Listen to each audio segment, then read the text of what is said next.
Good morning, everyone. Good morning to everyone in the United States, and good evening to the audience in Europe.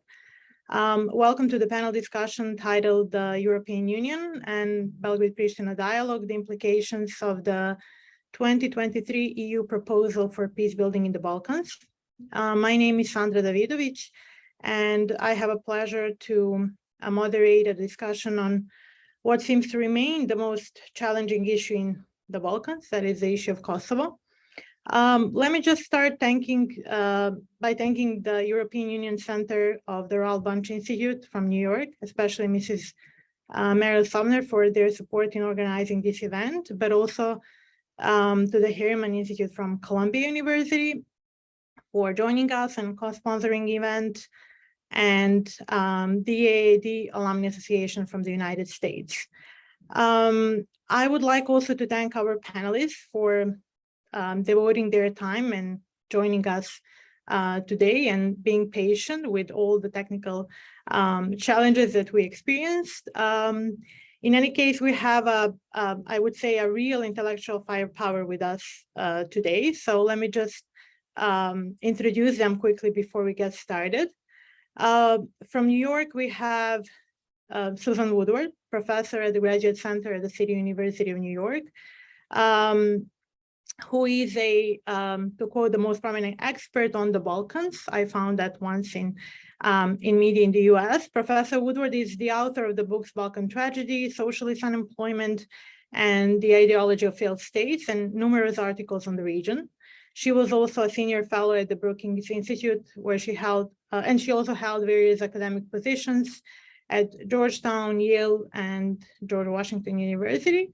Professor was also the head of the Analysis and Assessment Unit in the Office of the Special Representative to the Secretary General for UNPROFOR and the Special Advisor to the head of the OSCE mission in Bosnia and Herzegovina. Professor Woodward, thank you for being with us today. Second, from Belgrade is Professor Radmila Nakarada, who is a professor emerita at the University of Belgrade, who is also a founder of the Peace Studies program in Serbia. Professor Nakarada also published a book on the breakup of Yugoslavia and dozens of other academic analysis on the politics in the region. She was a senior fellow at the Belgrade Institute for European Studies, the Belgrade Institute of Economics, but also the first spokesperson of the Yugoslav Truth and Reconciliation Committee. Professor Nakarada, it's a pleasure to have you. Thank you for being with us. Third is Mr. Ivan Vejvoda from Vienna, who is a permanent fellow at the Institute for Human Sciences. Mr. Vejvoda also served in the Serbian government as a senior advisor on foreign policy and European integration. During the 90s, he also held various academic positions in the United States and the United Kingdom, but he was also a senior vice president for programs at the German Marshall Fund in the United States, executive director of the Belgrade-based Fund for the Open Society.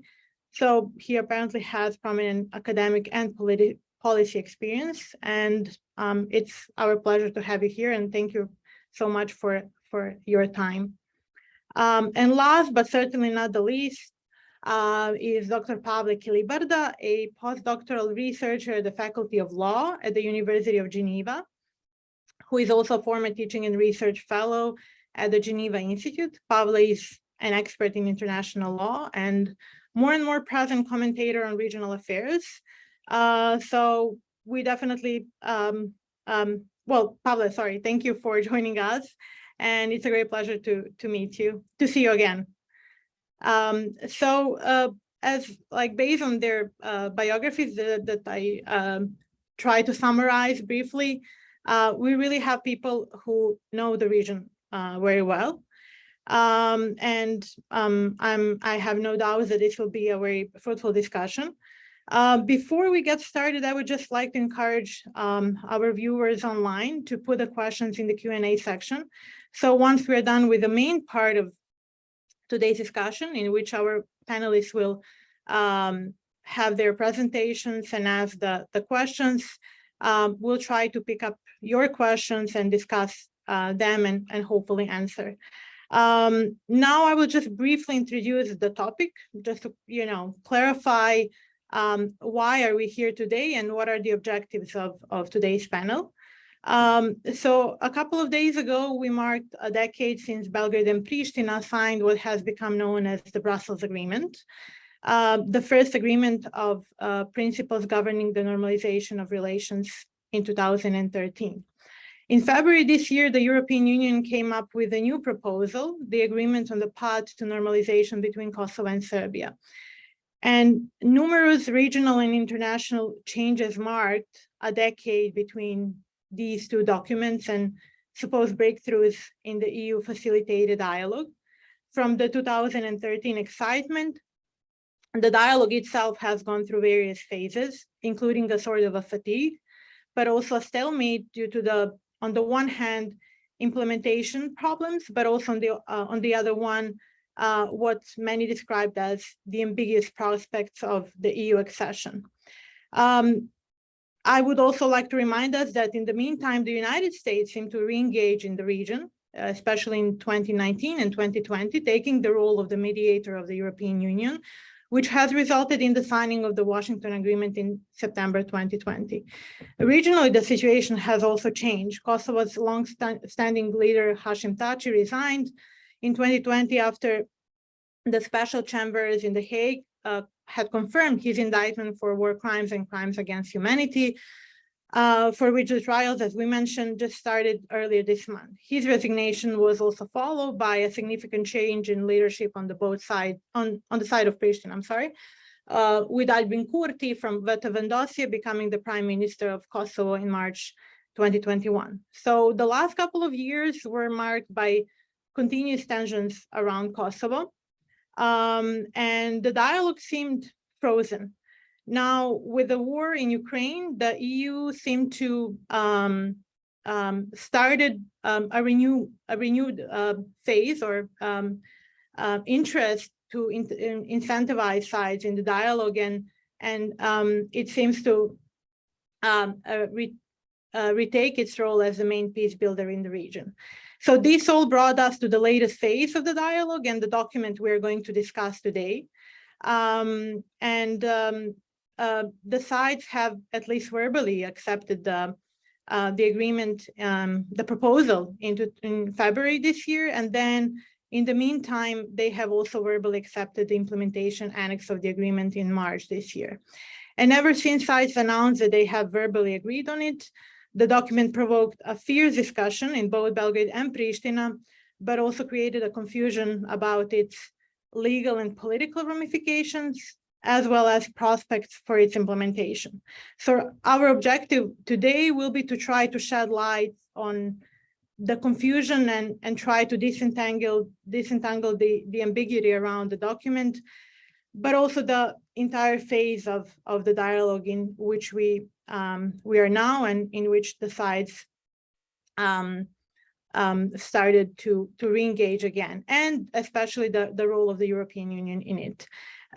So without further ado, I would like to invite Professor Susan Woodward to present her thoughts on this question, and then we'll move on raising more specific questions related to the topic. Professor Woodward, the floor is yours. Thank you, Sandra, very much. I feel in really excellent company with my colleagues. This a special moment for me.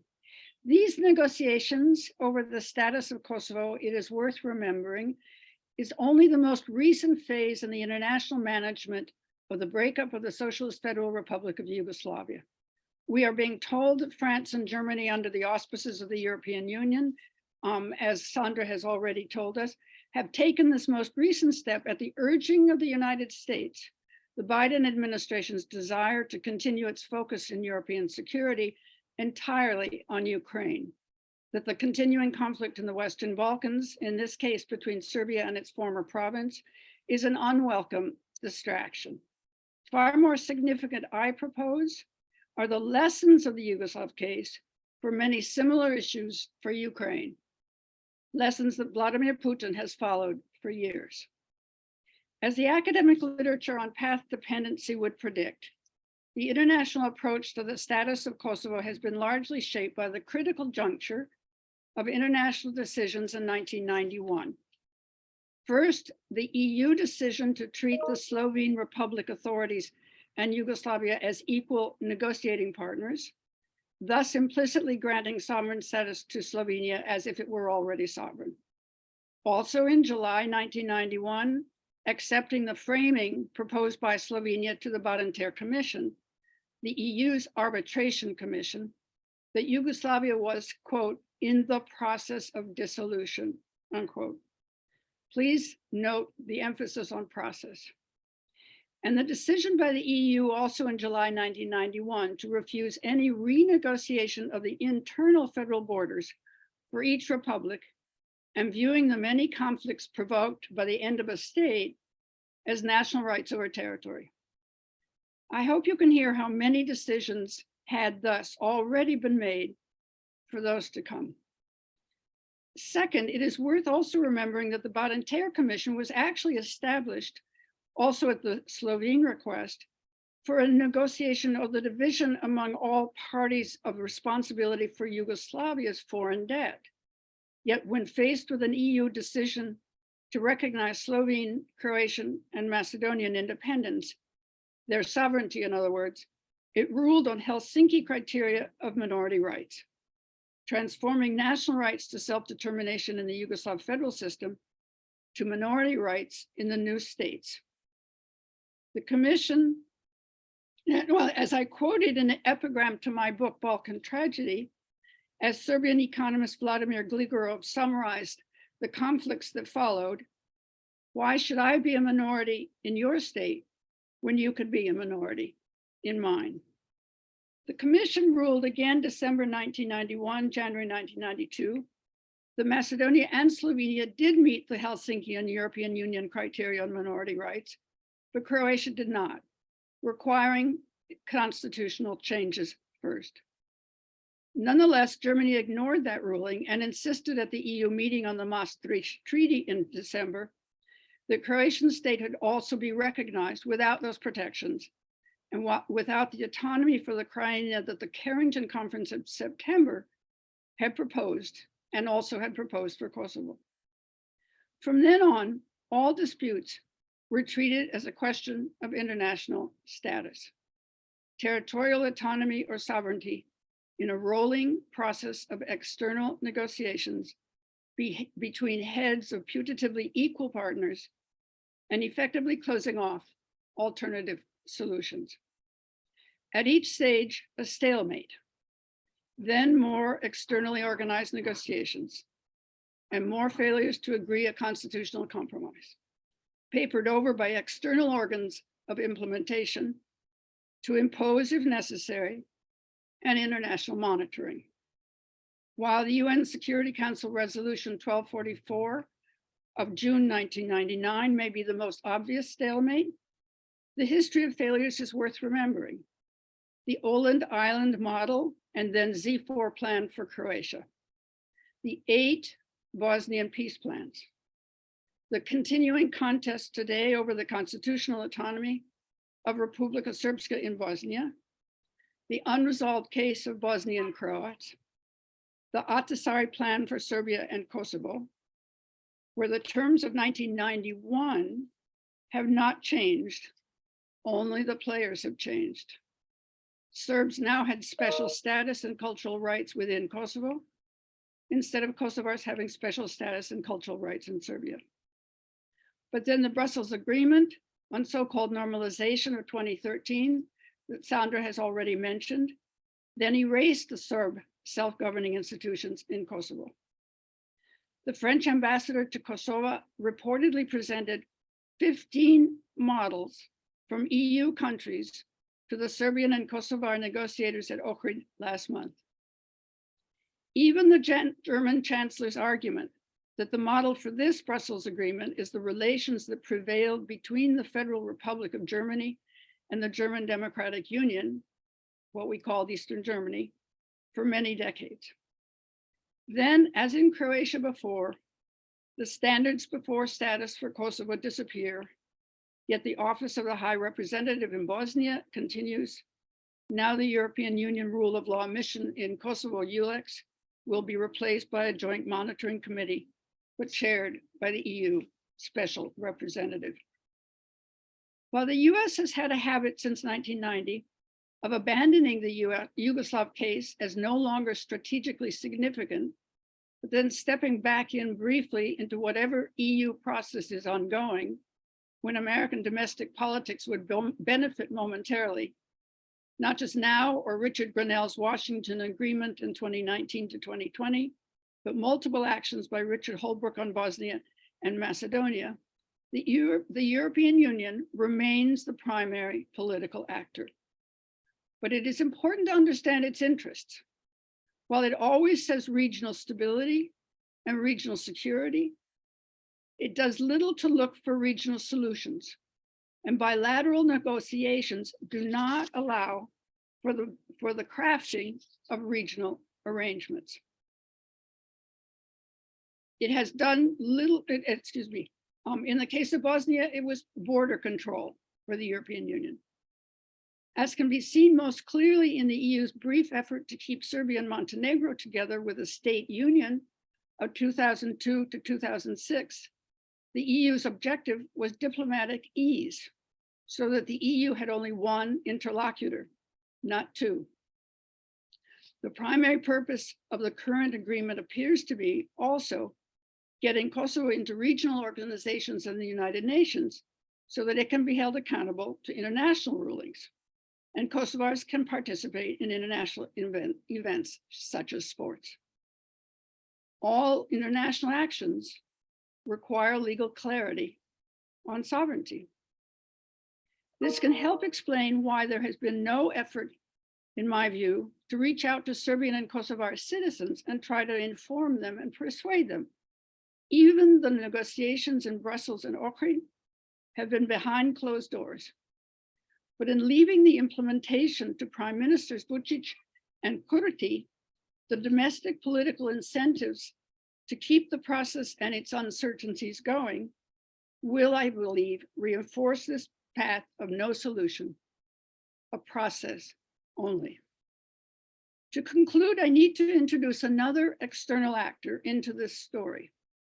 While the Serbia-Kosovo status conflict can be traced even to 1981, and the conflict between the European Union and the United States on this conflict explicitly to the Rambouillet diplomatic conference, then the 77-day NATO bombing of Serbia in March-June 1999, we can chart the path of this current set of negotiations about Kosovo's legal status to 2005 and the United Nations decision to start what it only then called, quote, the status process, unquote.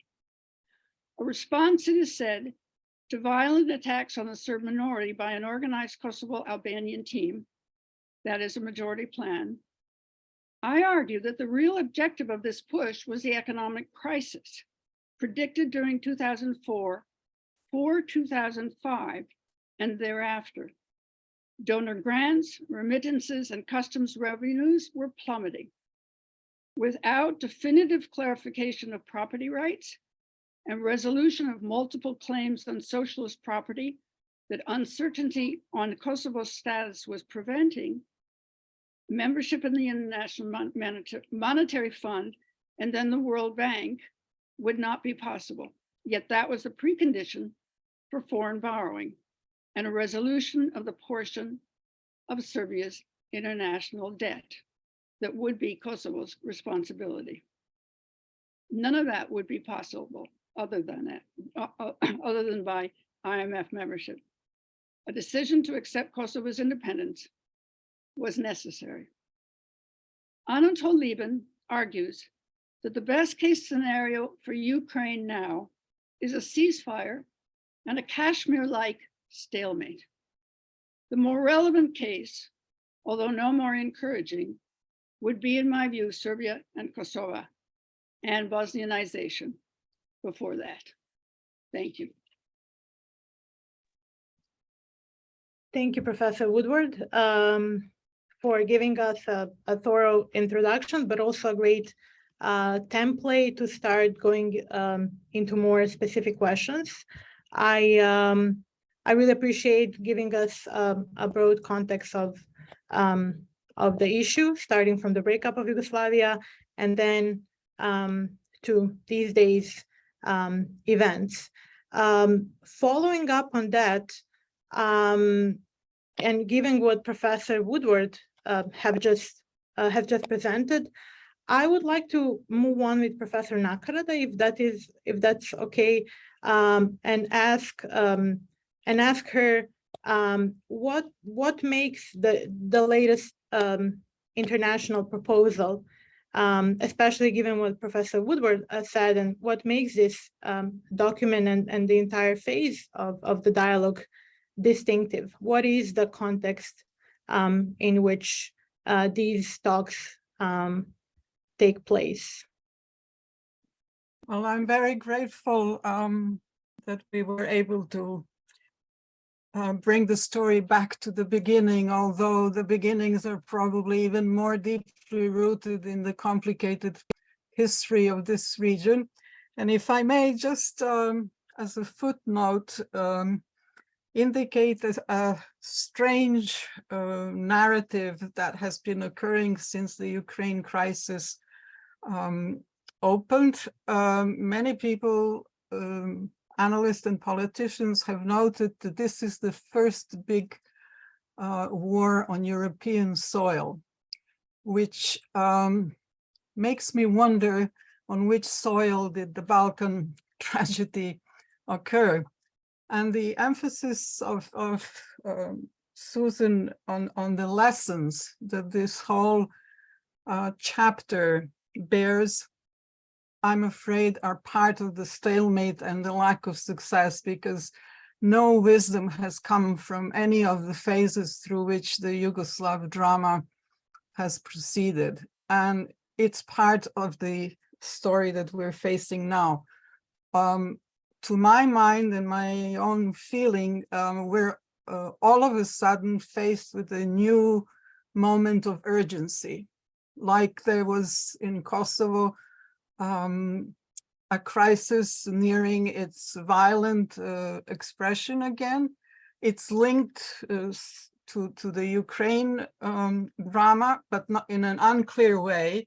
Some narratives make the link as a possibility of Russia using Kosovo to destabilize the region. Others say that the business of Russia in Ukraine is the right moment to force a resolution in Kosovo. I think the whole paradigm on which the approach to the Kosovo conflict has been defined needs to be rethought. And we're facing with this moment a logical step from the Brussels, but an illogical step from the Brussels Agreement, illogical step from the standpoint of the conditions that real peace transformation requires.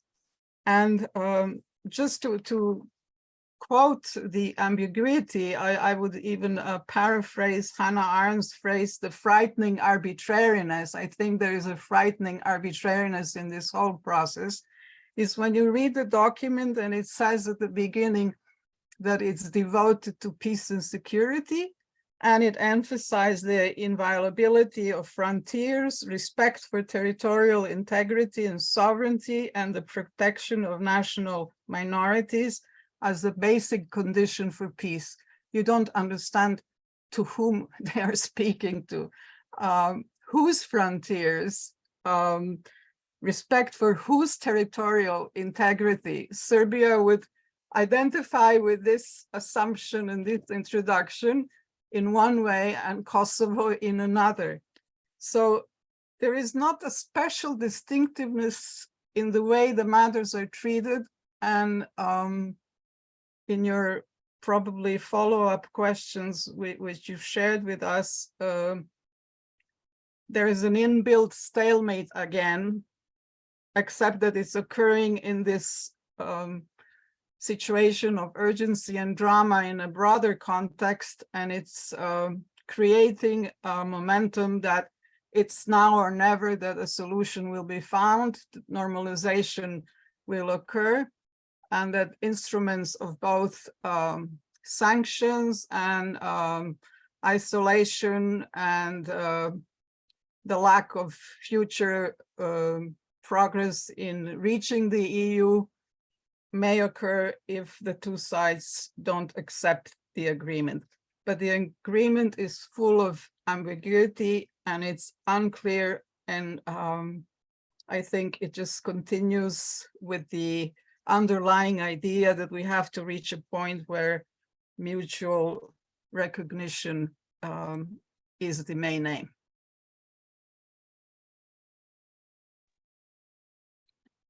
Okay, thank you for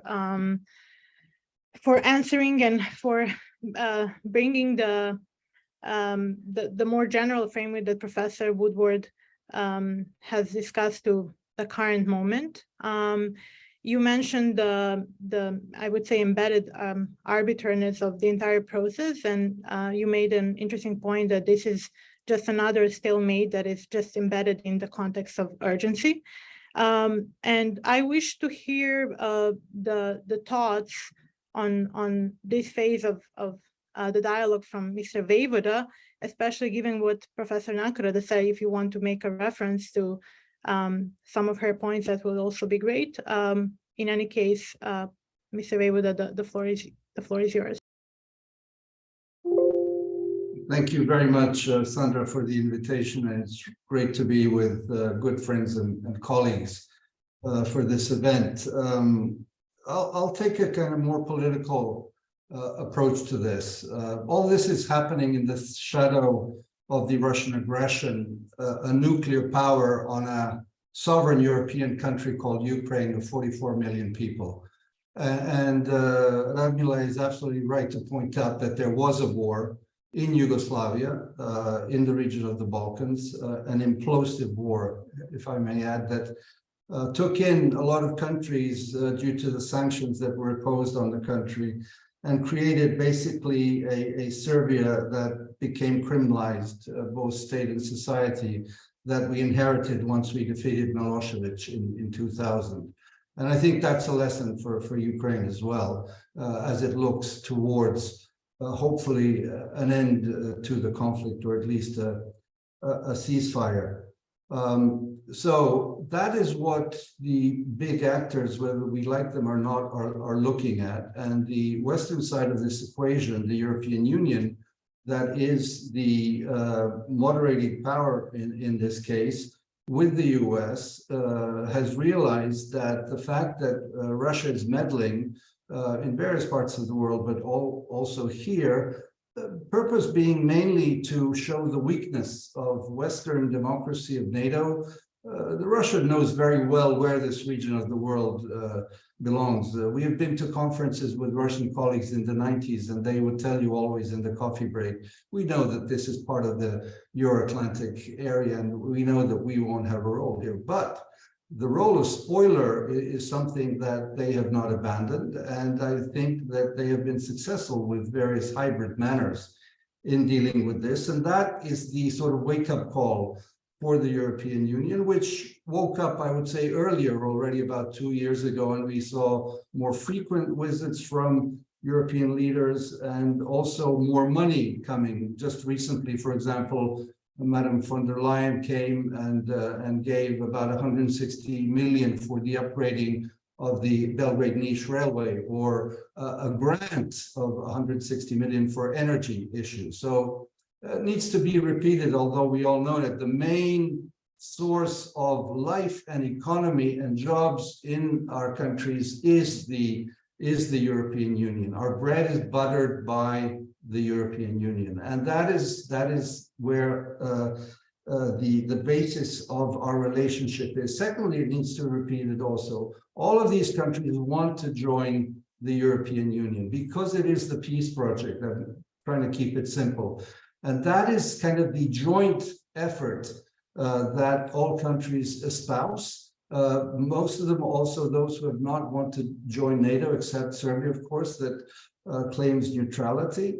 And we already have 3 countries in the region that are NATO members, Albania, North Macedonia, and Montenegro. So let's not forget that this umbrella is there. Secondly, I think it's very important to mention that Serbia went into a war with NATO, that generals of that time, Mr. Perisic, warned Milosevic, this is not, to put it simply, a good idea to go to war with the biggest power in the world. Milosevic's main constitutional advisor, Vladan Kutlesic, who passed away recently and who was negotiating at Rambouillet with people like Jim O'Brien and the American diplomats and the European diplomats, needed to get something off his chest before he died, and gave a big interview to several Belgrade outlets and said, we should have accepted what was being on offer at Rambouillet because that was better than anything that was offered later on, even though he didn't know it, I would add, including the Franco-German proposal. So political decisions have consequences, and the consequences was that Serbia went to war with NATO, NATO bombed Serbia without a UN resolution, and Serbia lost that war.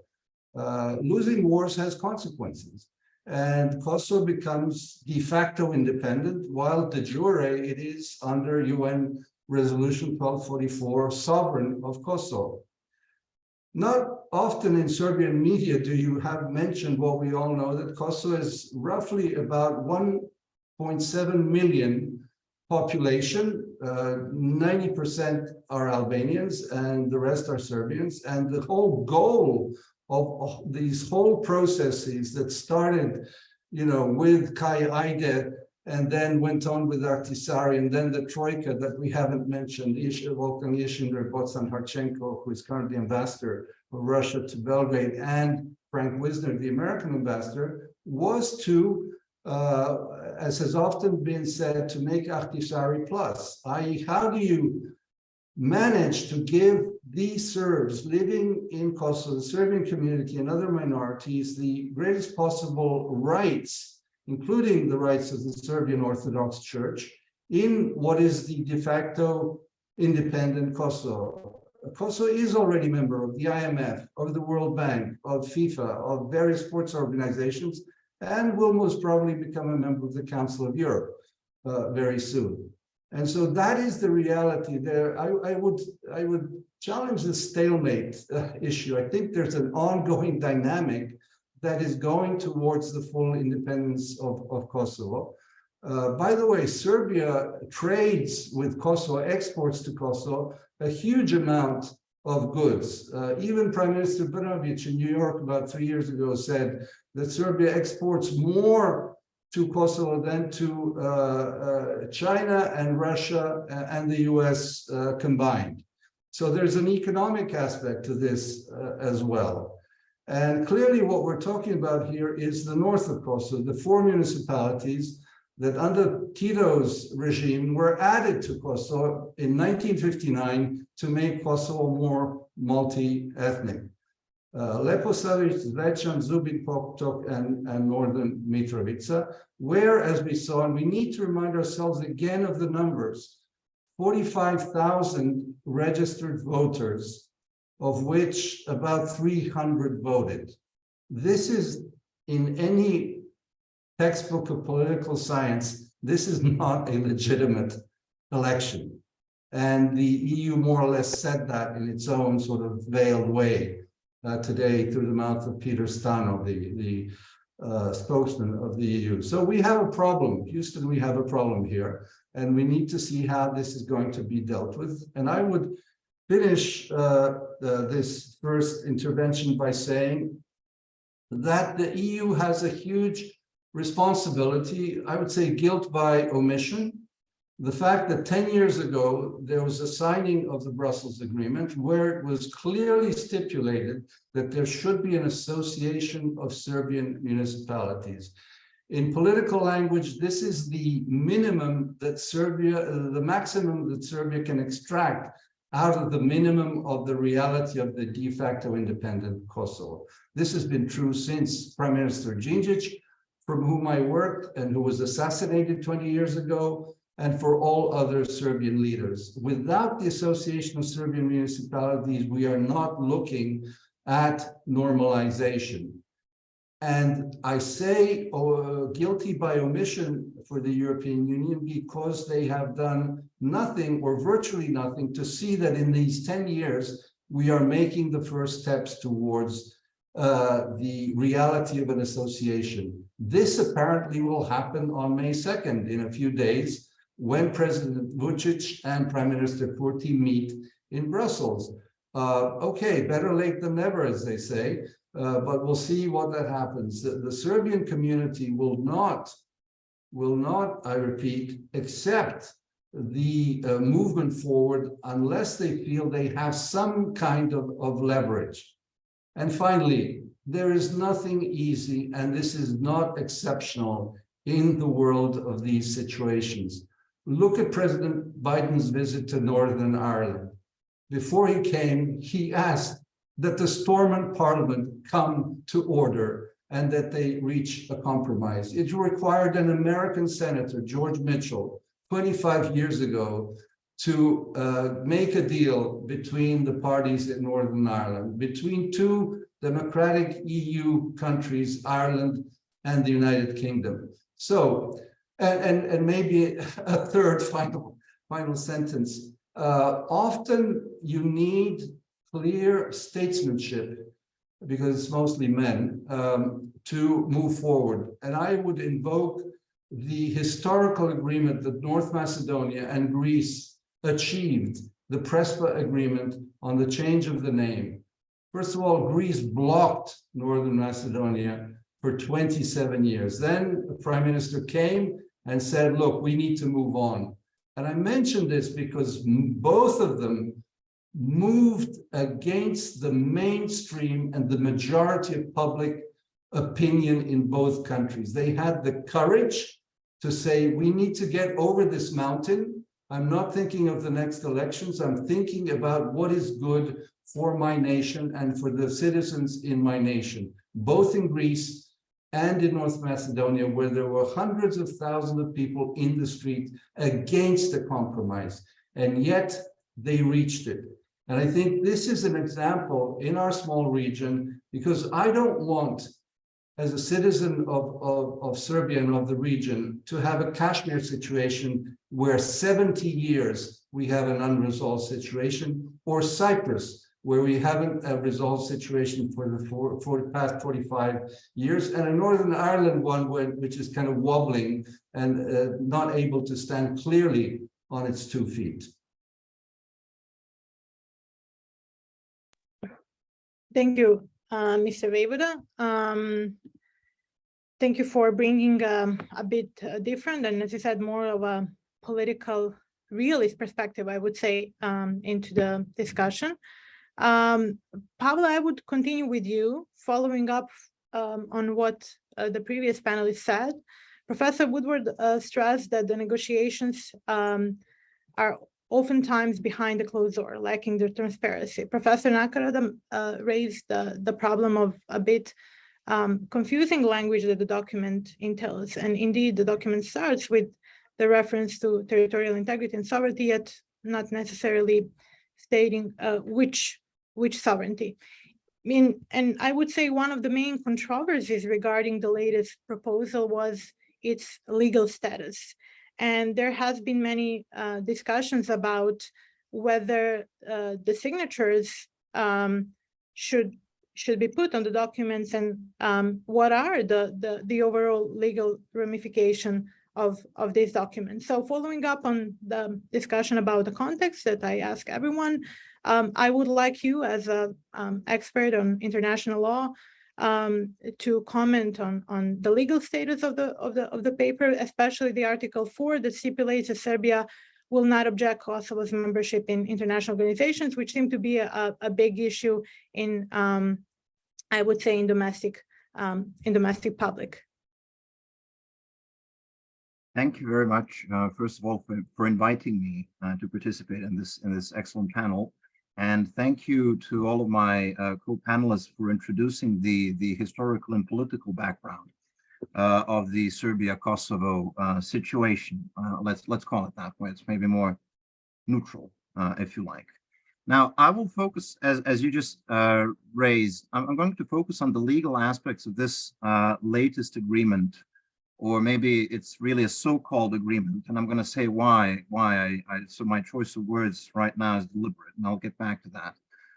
Because the entire situation has been very complicated, very opaque, untransparent, and ultimately, in my view, for a lot of us in the region and beyond, it leaves us in the dark as to where we are at right now. So a few of the questions that you flagged while we were brainstorming for this, frankly, it's not easy. It's not easy at all to answer. So first of all, there is when discussing the latest Brussels and Ohrid agreements, there is an aspect of content to be discussed, namely what is the content of those agreements. And second, there is an aspect of form, or maybe more precisely, are these binding agreements? Are these international? Is this an international treaty? Does it bind Serbia and Kosovo? Does it bind the European Union? Whom does it bind? If it binds anyone at all, and if not, well, what are the implications? I'm not sure how many individuals in our audience are well acquainted with the history of the Brussels dialogue since 2011. And since 2011, namely because this is the moment when the European Union took over the process, because we had the dialogue, as Professor Woodward explained, we had the dialogue within the framework of the UN, which culminated in the Ahtisaari proposal, which was rejected by Serbia, leading to Kosovo's unilateral declaration of independence in 2008. In 2010, we had the advisory opinion of the International Court of Justice on the illegality of the unilateral declaration of independence, following which the General Assembly passed a resolution inviting both sides to continue their negotiations with EU mediation. So in the beginning, in 2011, when both Belgrade and Pristina started discussing on very many issues, including cadasters, the recognition of university diplomas, freedom of movement, customs, etc., everyone said this is not about status. So this is about standards. For Kosovo, this is not about status because their independence is final. For Serbia, this is not about status because Kosovo's independence can never be accepted by Serbia. So about 12 years later, we are in a situation where status is becoming crucial as part of the same dialogue. At some point overnight, I think we simply started going down both sides, and the EU as well started going down some sort of slippery slope, wherein eventually, maybe without even having a specific moment when they realized this, we did start talking about status. And end of last year, beginning of this year, we were presented with a document which is very different in terms of the language it employs, in terms of the form that it uses, in terms of the way it looks. It's not a classical Brussels dialogue document, right? Because if you compare it to the 2013 Brussels agreement, which was seen as a major milestone in the dialogue, it's very, very different. There's no preamble. There's no mention of Kosovo and Serbia. We're talking about the parties, the sides. There are very few formal elements to it, whereas right now we're looking at something which contains a preamble, which discusses high contracting parties, which doesn't mention Belgrade and Pristina, but Kosovo and Serbia, which talks about the UN Charter, etc. And the reason for this is because and I'm saying again, the political reasons have been highlighted and the political background by the other panelists. But the Western diplomats were the ones who actually came up with a proposal. So the EU has never actually come up with a proposal of its own. It's always been talking about certain requirements, and namely that in order to become members of the European Union, Kosovo and Serbia would need to reach a final comprehensive legally binding agreement on normalization of relations without ever actually saying what it means to have normalized relations. So this was the ambiguous aspect. yet, what we are looking at now, the current EU proposal, is actually very much about status because it is almost verbatim copied from a 1972 international treaty, a binding agreement between East and West Germany, known as the German Basic Agreement. So, and the German Basic Agreement, it's not identical to what we currently have in the EU proposal. It's maybe 90 to 95% identical, because the latest EU proposal contains a few specific provisions, let's say about self-management for the Serbian community in Kosovo, about regulating the status of the Serbian Orthodox Church, etc. But most of the other provisions are actually identical, including the preamble. The only part of the preamble which has been modified from the 1972 German agreement is the part which references potential future German reunification. Here, this has been replaced with a very ambiguous reference to status, and saying that, you know, regardless of the parties' positions on status, they agree as high contracting parties to the following agreement.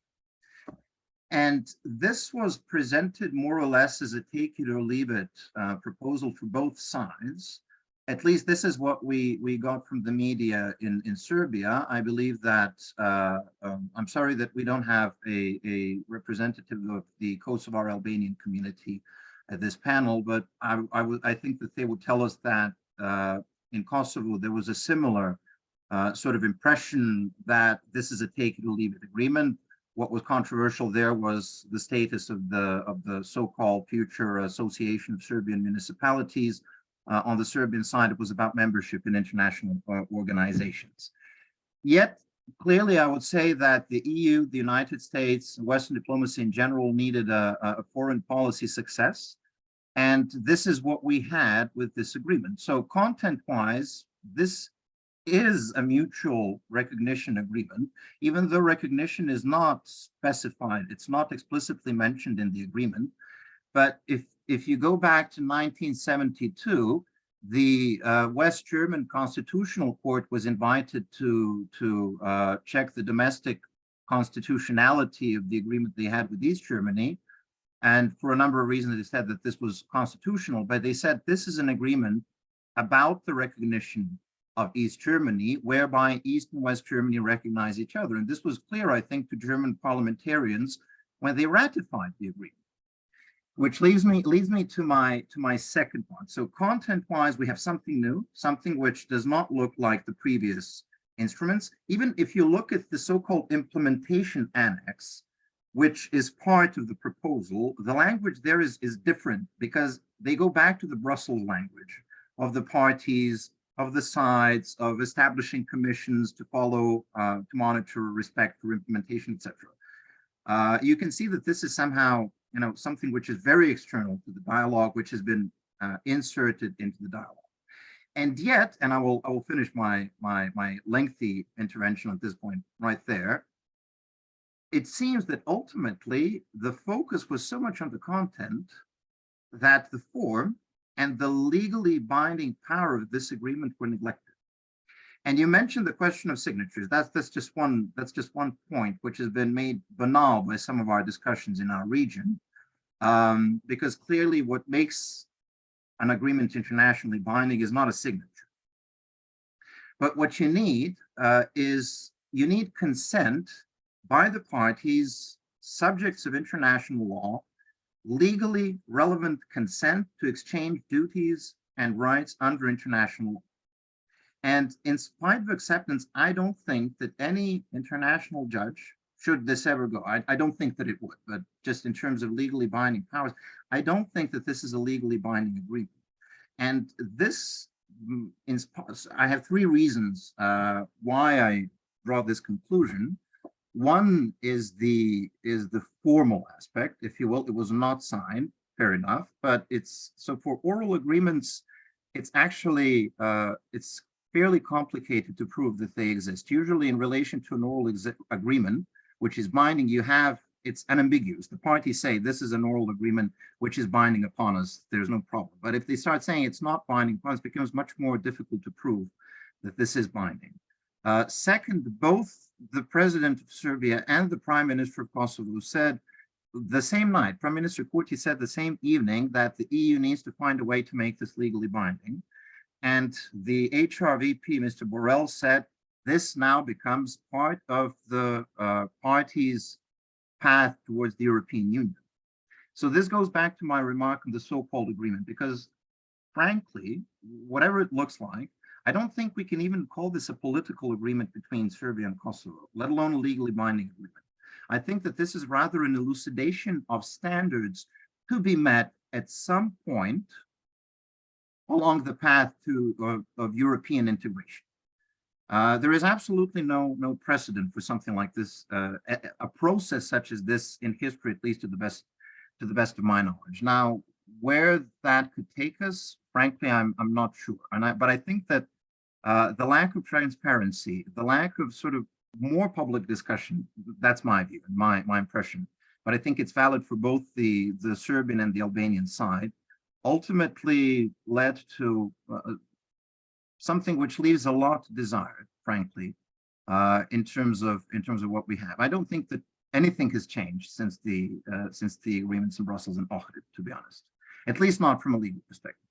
And I'll stop there and perhaps get back to this a bit later. Thank you, Pavle. Thank you for really giving us a clear sense on the legal aspects. It seemed to me, following the discussion in the region, that was a bit unclear, and that there has been a confusion and no one seemed to address properly. But that's also only one part of the problem. Will definitely mention that again, but I would like to go back to the point that also you and also Professor Mr. Vejvoda mentioned in his elaboration, that concerns the role of the European Union and the fact that the countries have expressed their interest of becoming members, but also, as you stated, the importance of money and the gains that the sides might actually expect to get from these negotiations in exchange for reaching a compromise. And that seemed to be, I would say, what we learned from the EU in the last couple of years, a strategy of carrot and stick. Yet I cannot avoid asking, what does this document bring in that regard? The Article 9 states the EU's commitment to establishing a special investment and financial support package for joint projects of the parties in various areas. And that is, again, pretty ambiguous and seems quite far from a clear promise of membership. On the other hand, the implementation document, as Pavle has mentioned, clearly states that the agreement and the implementation annex will become integral parts of the respective EU accession processes of Kosovo and Serbia. And this, in a way, confirms the EU's approach of combining enlargement and foreign policy in the region. So I would like to ask Professor Nakarada and then Mr. Vejvoda, precisely because he raised that question. Has the EU capability to successfully move on with the strategy of combining enlargement and foreign policy in the case of Kosovo issue, given somewhat ambiguous prospects of the EU enlargement? And would you agree at all that the prospects seem to be more ambiguous comparing to, let's say, the summit in Thessaloniki in 2003, when the whole story of the EU accession started for the Balkans? Okay, before addressing that, if you allow me just a minute, I wanted to clarify somewhat the previous statement, and I'm pleased that Ivan has raised the concept of EU as a peace project, and I think that has a lot of implications, and not only political ones, because that, I think, for me, coming from that strand of research and not as a political analyst, implies an accumulation of wisdom on the basis of all the tragedies and wars that happened on the continent. It implies a philosophy and clear instruments, and particularly the competence to be a mediator that can prompt the creation of creative formulas to transcend the entrenched positions. And we're still talking, as much as we go around, about entrenched positions of reintegration, unacceptable for Kosovo, independence in Kosovo, unacceptable for Serbia, which means that the whole peace process and the peace project of the EU would have to demonstrate the capacity to move beyond these entrenched positions and find a formula or inspire some imaginative and creative thinking and devising. Some of the 15 models that were mentioned is a little bit in that direction, but it requires the sides themselves of recognizing that the conflict is a common problem and that there's a space for inventing new formulas of sharing sovereignty, of federalism, of you name it, where they could transcend this.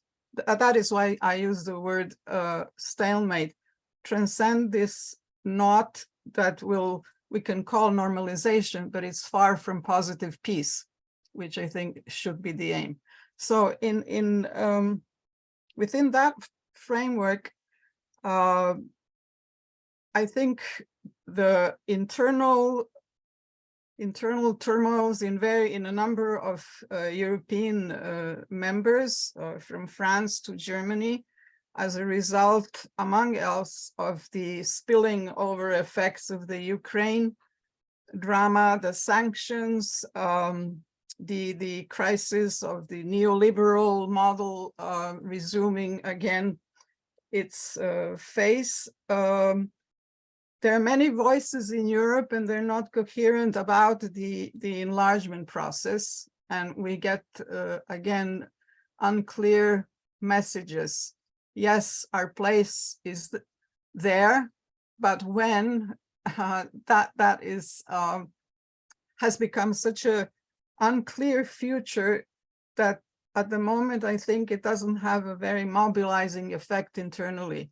And this is what surveys have been showing, that until recently, there was a very high percentage of citizens, at least in Serbia, against the membership in NATO, but quite high for the membership of EU. Now it's beginning to decrease. So that reaction probably has its roots in the long process that seems never ending and that people have stopped believing. On the other hand, it probably is also part of the reaction, the way the whole Kosovo problem is treated, and the feeling that the EU is prepared to defend the territorial integrity of Ukraine with unbelievable militarization of its own societies and readiness to support the war, and at the same time it is not practicing the same policy towards the Serbian territorial integrity. So double standards that are recognized or are perceived as double standards, the sort of exhaustion of this expectation to become part of the grand world where we feel that we should be. At the same time, the fear and the longing and the polarization, internal polarization, is creating an internal type of confusion that I think simply complicates the matter further. So I'm not sure that the EU at this moment has a clear policy or a policy that carries a vision that is recognizable as something that is achievable in a relatively medium time dimension. And at the same time, it is also insisting that we are, with our decision not to support the sanction policy towards Russia, still a suspicious candidate, that we're more part of the East than the West. Well, to my mind, I think we simply have a very complex identity that includes the East and the West, and that division has evolved within the West.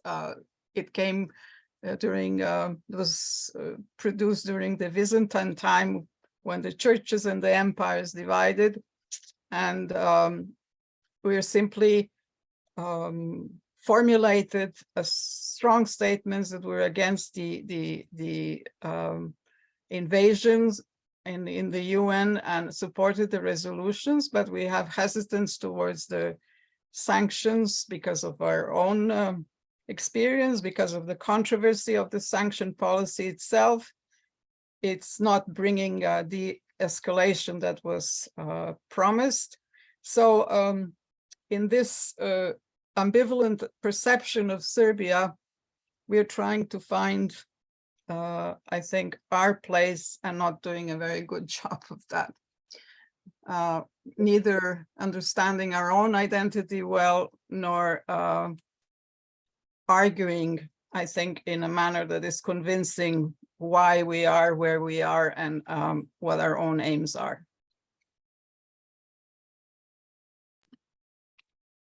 Thank you, Professor Nakarada. Mr. Vejvoda, would you like to follow up on what I raised here as a question, and maybe to follow up on something that Professor Nakarada also raised? Yeah, sure. Well, as I said, the EU is the goal of this region. You only need to look at a map, not even at a geopolitical map, to see where we are. I think we need to keep looking at that map. We are completely surrounded by EU and NATO member states. We are about 4 borders removed from Russia. And as I said, our economy lives because of investments that come from EU member states and the US. And that is what, you know, when people in Serbia mentioned that this Franco-German proposal is a new ultimatum, I would beg to differ on that. We, the citizens of Serbia, have elected governments after 2000 who have clearly said that the European Union is the goal. So that is the university you want to join. There's an entrance exam, there are exams, and you get a diploma by passing those exams, to make a simple metaphor out of this. And if that is the case, then you comply with what the professors and the department says. And so for me, this is not an ultimatum. Either we have chosen, or we choose to, you know, leave university and do something else.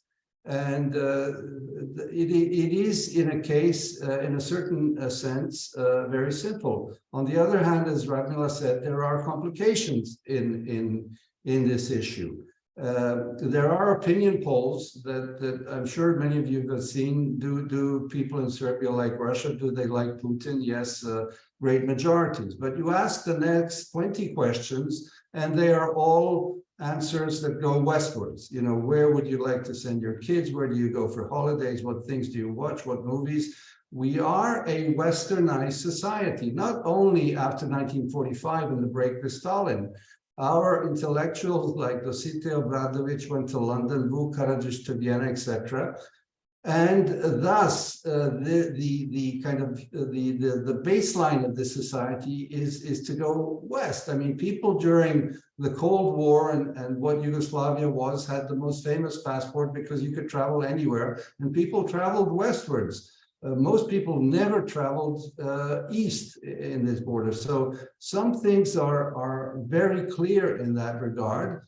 And in this sense, the problem with the enlargement, the slowness, as our friend and colleague Remzi Lani from Tirana put it very pregnantly, we have gone from repressive to depressive regimes because this is lasting simply too long, again, as Radmila said, and people are losing patience. On the other hand, I like to say that were we to have a referendum this coming Sunday on whether people want to join the European Union, there would be overwhelming majorities, because people with the common sense know that it's a little better, it's a little more prosperous, and a little more secure to be part of the European Union. As one film director recently said, I don't see people buying Moskvich cars in Belgrade, or going for their holidays to Russia or to China. So in that regard, sociologically, or in terms of political anthropology, if you want, they're very clear. The EU has not done enough. That is clear. I will recall that there is something called the Berlin process, one of the many elements of the alphabet soup of regional cooperation, like CEFTA, Southeast European Cooperation Process. I won't name them all because there are about 35 of them, I think, if my count is correct. They instigated in 2014 exactly what you mentioned: come together with us with joint projects, a kind of new coal and steel idea that was now infrastructure and energy. And you may recall that President Vučić, I can't remember, he was probably prime minister then, and President Thaci came with a joint project, and all other countries of the region came with joint projects of the road between Belgrade and Pristina. And there was a promise made. Here we are nearly 10 years later. That promise is now being fulfilled by Brussels, with von der Leyen giving that first tranche of money for that highway to be built. What I'm saying is the EU has not lived up to the practical promises of what it means to be advancing on that road. That is why today we have a number of think tank and institute proposals of how do these countries feel being part of the EU without full membership yet. You have the idea of the phasing in. You have the idea of staged enlargement. You have the idea of let's join the single market that comes from our friends in the European Stability Initiative, Gerald Knaus and others. I think these are all very relevant. In the words that I use are: bring us to the table wherever you can, whether it's on energy, cyber. The Balkans were at the table during the migration crisis. Literally, they were de facto members of the EU because you couldn't solve the famous Balkan route without our representatives from all 6 Western Balkans countries sitting in Brussels and Berlin as equals with the member states. So I think, and I know that the various presidencies, both of France and then Czech Republic, now Sweden, are looking at this. The fact of the matter is that this needs to kick in as quickly as possible so that people, both public opinion, the societies, and those who are working on enlargement feel the benefits of what's going on and not simply listening to vacuous promises that you will be members one day. One final point, there's much more to say, but clearly we have the problem of the member states within the European Union that have been backsliding on rule of law and democracy, Hungary and Poland. And many people in European official circles will tell you, we do not want a new Viktor Orban or a new Kaczynski in Brussels. And given that there are authoritarian trends in certain of our countries, in my own, on media freedom, on rule of law issues, of non-independency of the judiciary, people are asking themselves questions. Do we want a country that's not fully ready or half ready to join? And thus it behooves us to engage in reforms and make our societies as democratic as we can, and to fight corruption and organized crime. I may add that last week I was in Moldova, where there's a huge energy and passion, given that Moldova now is a candidate candidate for membership, as is Ukraine. They are hoping to get accession by the end of December. We met, I was with a group of fellows of the Institute who are preparing their accession and have delivered just last week their new homework on this. A passionate team of many young people. They lack capacity. Moldova is one of the poorest countries in Europe, but they see the opening of their path towards Europe and this imperfect peace project that is the European Union as their chance. And as we know, the plan of Russia was not only to conquer Ukraine in the span of a week or 2 weeks, but also to conquer Moldova. So the fact that there was this plan that fortunately failed for all the reasons we know has driven a small country of 2.5 million with a third of their population living in Italy and Spain and other places to want to join Europe. Now we'll see how the European Union responds, but I mention this because of course the candidacy for Ukraine and Moldova has highlighted the slowness of the process of accession of the Western Balkans. So we are now in the same boat. Again, it behooves us to do the changes, but also Brussels needs to think with wide eyes about how it tackles not only the geopolitics of it, but how to bring these societies within this family of democratic countries.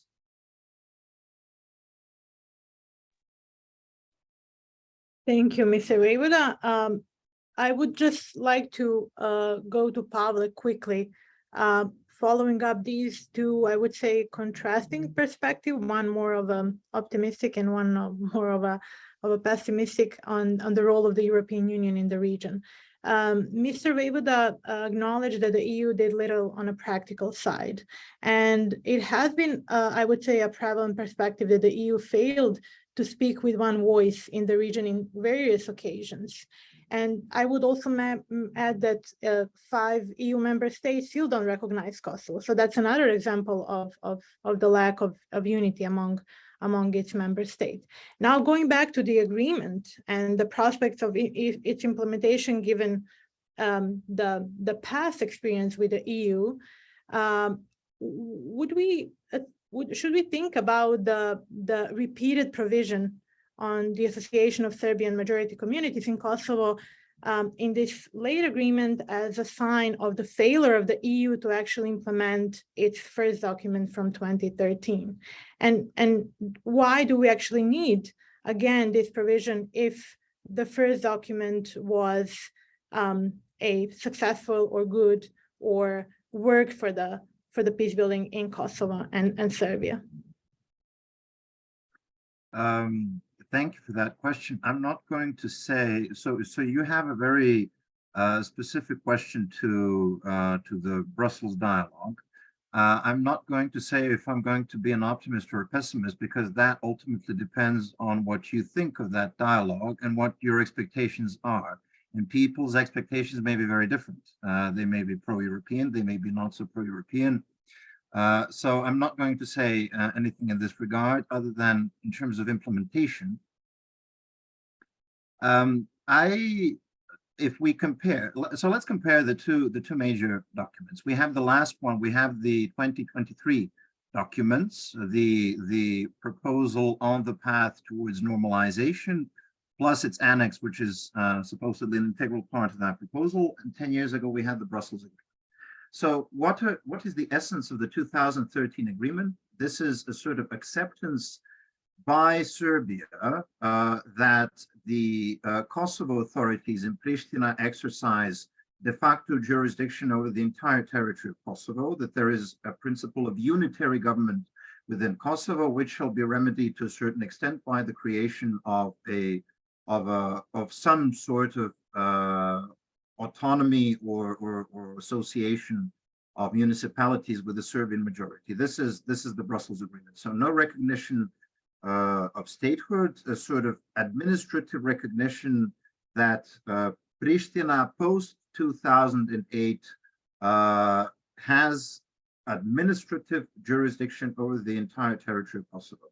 What do we have in 2023?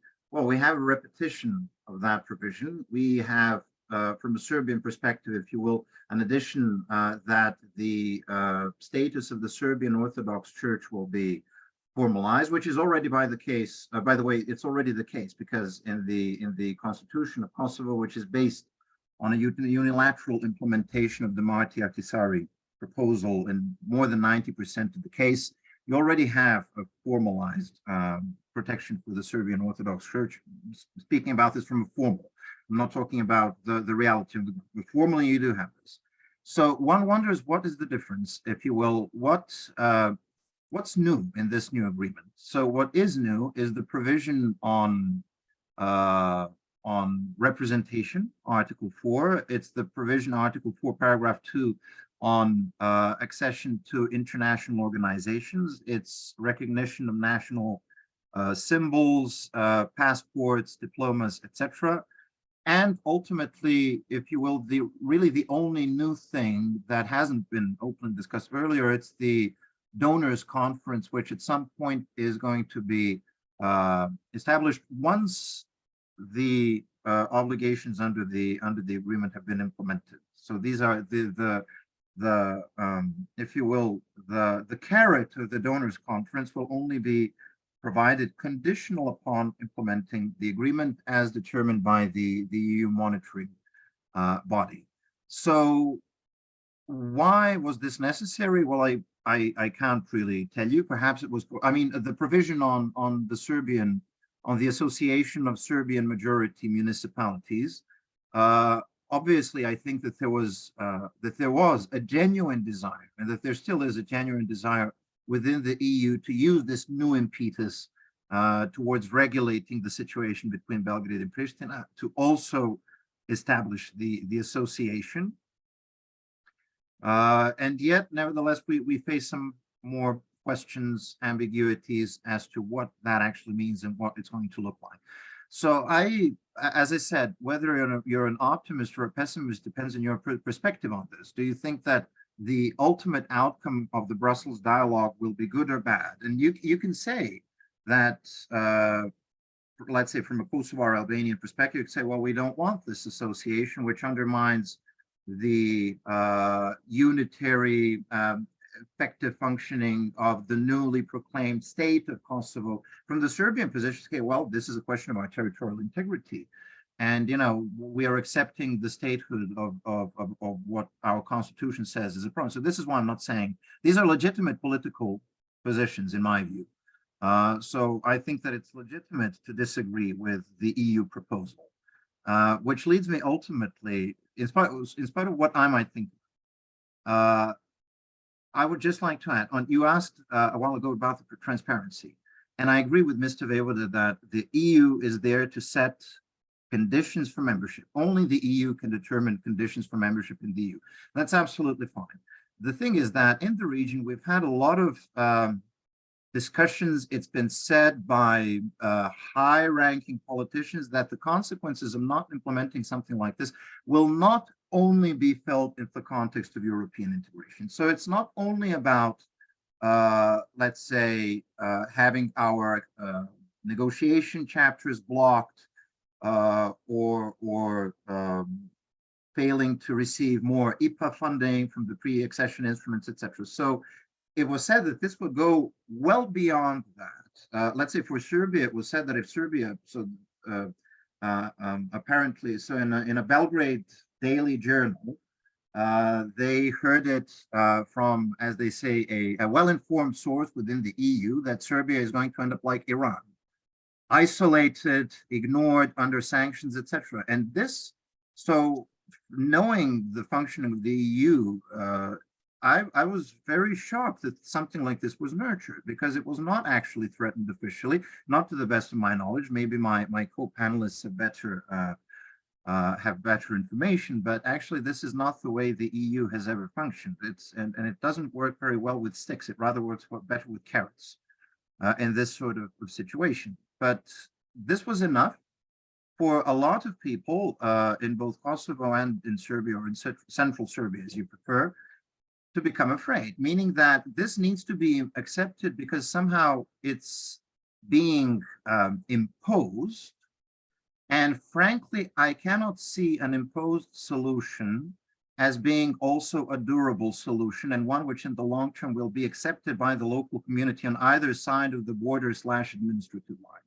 So whatever the outcome, whatever the status of Kosovo might ultimately be, I'm not sure that this is the way it should be regulated. By having basically secret talks, and you say that this is diplomatic practice. It is, but we are not discussing a free trade agreement. We're not discussing a commercial agreement. We're discussing something which has major implications and a very strong identity component in more than just one or two countries of a region. And this is why I think transparency is, I know why they decided to go this way. They said it's because of efficiency. And then ultimately, when they came up with the draft, they said it's basically take it or leave it. There is no rule for democracy in that. So that's just my, if you will, my 5 cents on the question of transparency. Okay, thank you, Pavle. As we're approaching to the end, and I would like to use the remaining time to address some of the questions that we received from the Q&A section.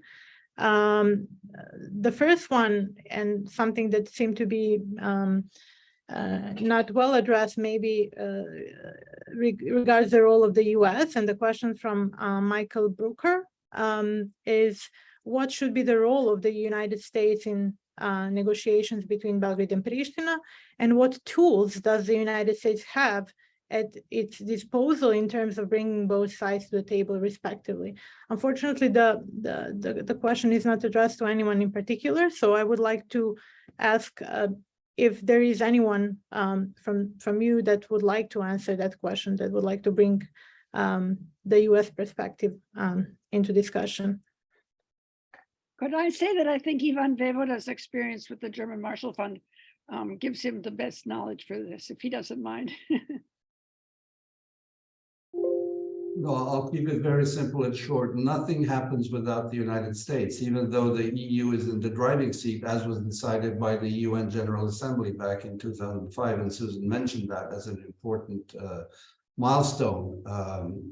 And that is because of the way the transatlantic relationship works. That is, again, what we saw with the Russian invasion of Ukraine. European security depends on US military might. That's a whole different panel discussion to have. And so and that has been the case since the beginning. American deputy assistant secretaries, whether it's Phil Reeker, and not to name them all, have always been at the table, not visible on photographs usually. So Gabriel Escobar is there in Brussels when they meet and they talk. What tools? Well, the tools of the transatlantic relationship. I mean, the fact that the US can, if it's a question of the carrot, it can mobilize financial resources, its position in the IMF and the World Bank, or mobilizing American investors, and obviously American military cooperation, which again is something that Serbia is now signing with the US to get more American military support. In fact, Serbia is engaging in a military exercise with NATO in the coming days. And that is also something that is well known, that Serbia has about 10 times more military exercises with NATO than with Russia. The one with Russia is the one that gets all the headlines, and that's why people think that is the relationship. But again, as I said, you see the number of visits of the US, and that's a tool in itself. Thank you so much for answering the question. Another question concerns something I would call like, what is then the solution? And it comes from Lea Diaz, who asks, how should the EU actually negotiate, or what are the elements that should be considered in order to promote a successful agreement? I assume this is given that what we have said is not that promising. So, and that's definitely the question I would ask if we had more time. So what is the framework that would actually work? I was thinking of asking this Professor Nakarada if she agrees, but if anyone else also feels like answering this question, I'm more than happy to hand it over. Well, I tried to indicate what I would think from coming from peace studies, what would be the path towards a viable solution, it would include recognizing first the status and the context of this region belonging to the periphery of Europe and all the problems that this entails. It includes reaching out to the structural roots of the conflict, understanding them, the divided memories, and finding ways to manage the differences in perception, differences in interpretation, with a strategy of moderation in the way we behave, moderation in the way we speak to each other, and moderation having in mind all the accumulated insights and experiences. I would think that a direct dialogue between the two sides, recognizing that they have to resolve a common problem and that they're not their worst enemies from the beginning of the world to the end of the world, but people who are able to think, understand, recognize what can be transformed and transcended, and what has to wait for more patience and time, adjust to the pace of these problems, would lead to a more productive dialogue. And I think, as I mentioned, perhaps surprising creative formulas that would be engaging and satisfying for both sides, and that would surpass these unreconcilable positions. So I would trust that all those involved, all those that are responsible, all those that are interested, and they're not only political actors. I think all actors, relevant actors, have to be included with a mediator that comes close to being as intelligent and prepared as Senator Mitchell. I think he really has been a legend in the way he prepared the negotiations and became a legend in trying to resolve the Irish question, devoting time to procedures,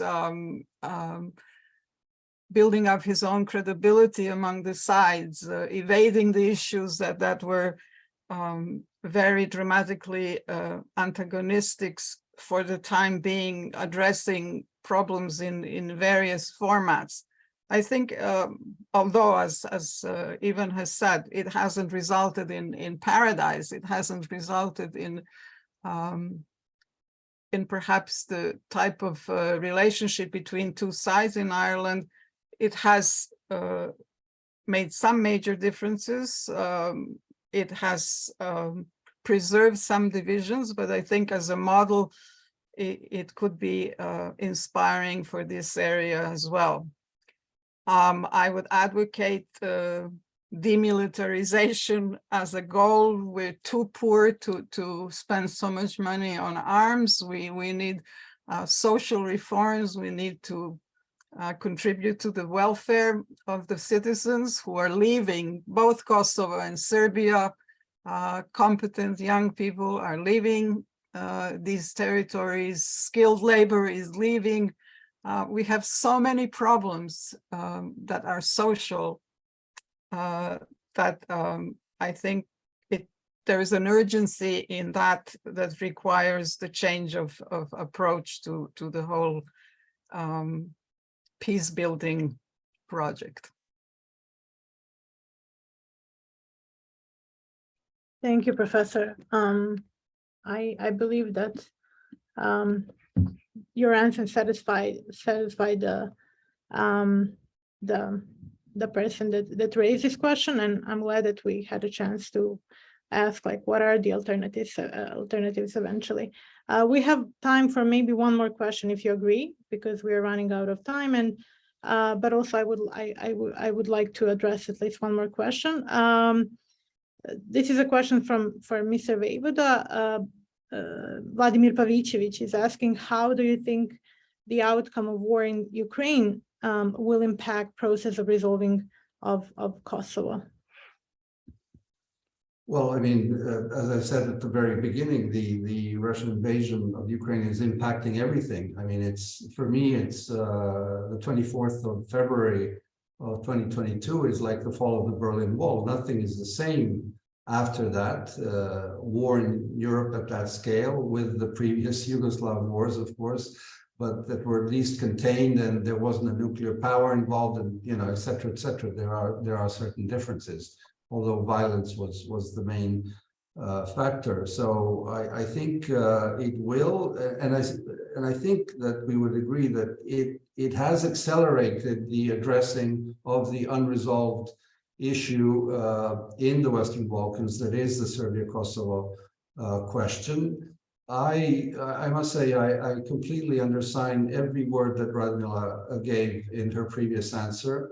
This is a problem that the two neighbors, or people who live together, define it whatever you want, who have to realize and find it in themselves that they have a problem, not the EU, not the US, not Russia. It's we who have a problem. And if you are serious about yourself and a less stressful life, to speak about an individual level, you want to solve a problem that you have at home. And Western Balkans is the home for all of us.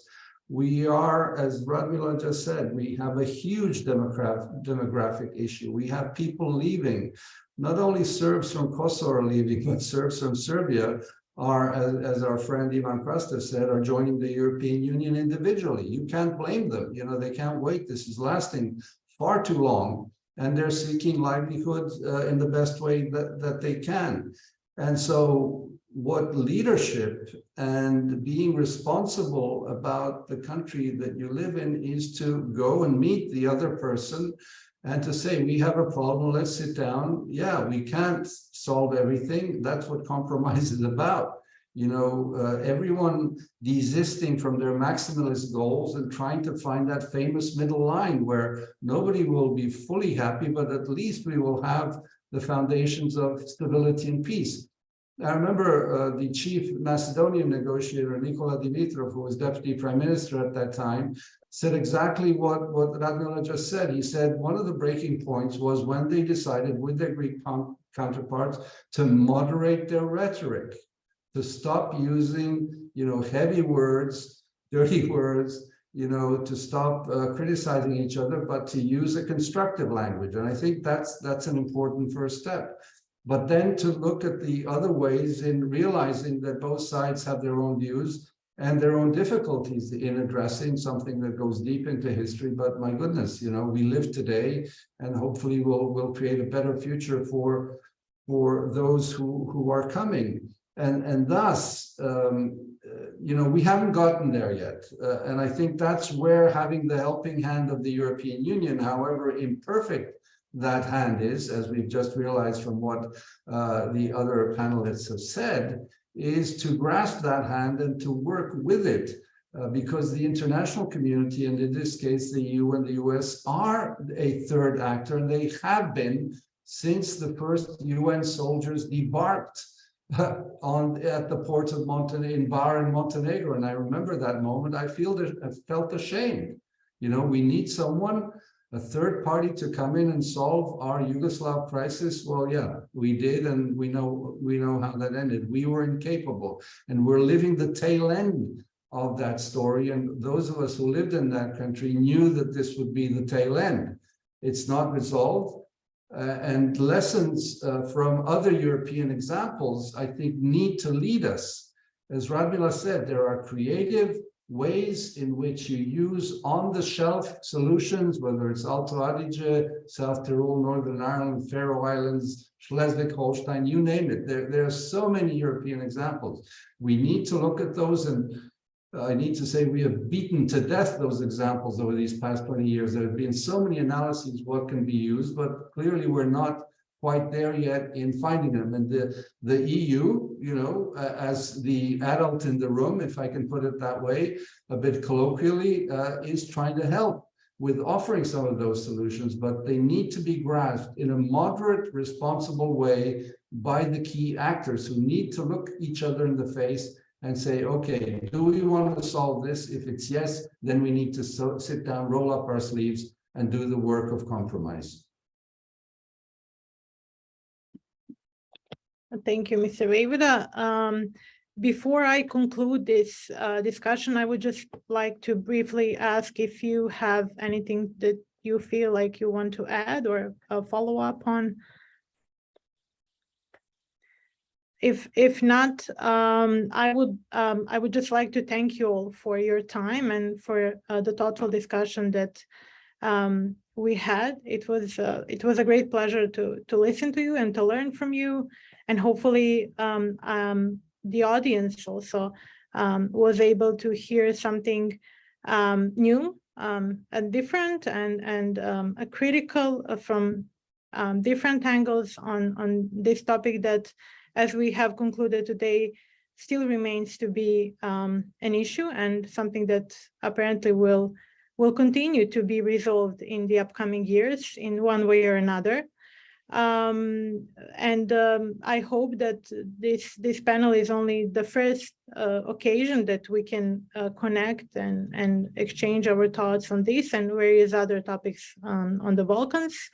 Fortunately or unfortunately, we always have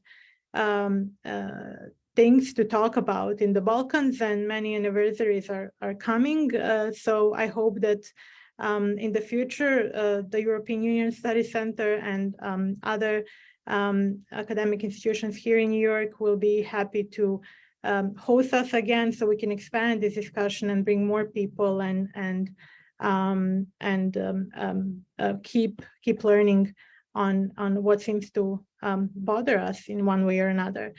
Thank you again for your time. Thank you to the audience for their questions and attention.